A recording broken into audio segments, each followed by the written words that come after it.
out in my book. He was using that information, I believe, for possible blackmail purposes, to gain connections, to enrich himself through additional finances. But what happened today in England was very important. You have to remember that Virginia, as Danielle just mentioned, Virginia alleged that she was sexually assaulted by Prince Andrew in 2001, 3 times.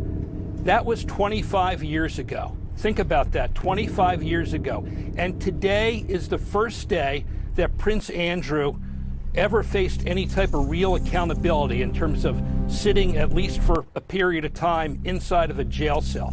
So I think it's significant. I think that hopefully authorities in England will review, obviously, his computers, whatever else, what documentation he has, videotapes and photos.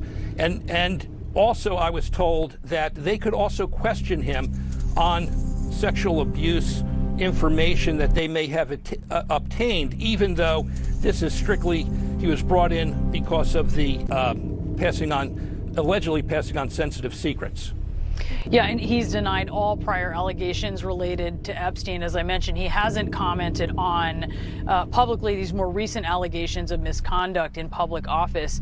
You know, Max, I spoke earlier with royal historian Kate Williams, and she said something that really kind of stood out to me, and that was that she thought this moment is more seismic for the royal family than the abdication of King Edward or the death of Princess Diana, because, you know, as she saw it, essentially, it's about the existential threat that it poses.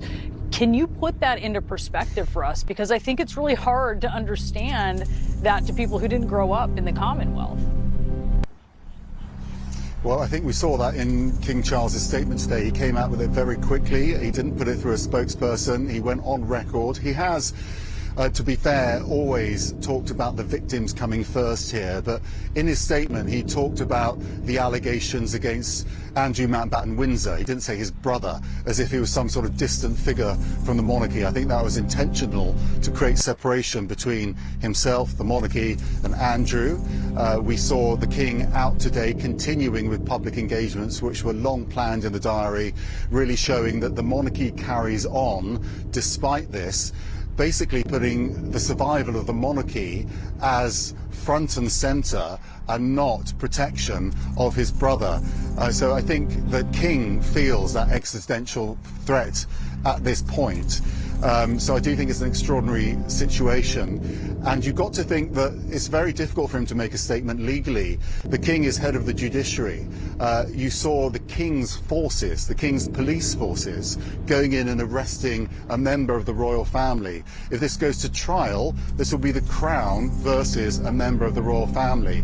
If he is found guilty, Andrew, he could face a life imprisonment term, and that, under judicial parlance, is serving at the king's pleasure. If he's seen to interfere with this process in any way, he could face the same sort of accusations of corruption. I mean, wow. And that really puts it into perspective. Danielle, I do want to play, again, what President Trump said today when he was asked about the news. Here it is. I think it's a shame. I think it's very sad. I think it's so bad for the royal family. It's a very, very sad. To me, it's a very sad thing. What's your reaction to that? I mean, I wish I were surprised, to be honest. It's what we've seen time and time again from this administration, this glossing over of survivors and this lack of empathy and really thinking about only these places of power and these positions of power being the only things that matter, when, Pam Bondi couldn't even look at us in the hearing last week, and then to hear him just say that he feels so sorry for Andrew, it just is more of the same sort of we just want humanity. We just want empathy. We want compassion, and we want accountability, of course. But I just feel like there have been missed opportunity after missed opportunity, and it's just frustrating. Yeah, and Barry, we've seen some accountability. As Danielle mentioned, they're talking about accountability here in the U.S.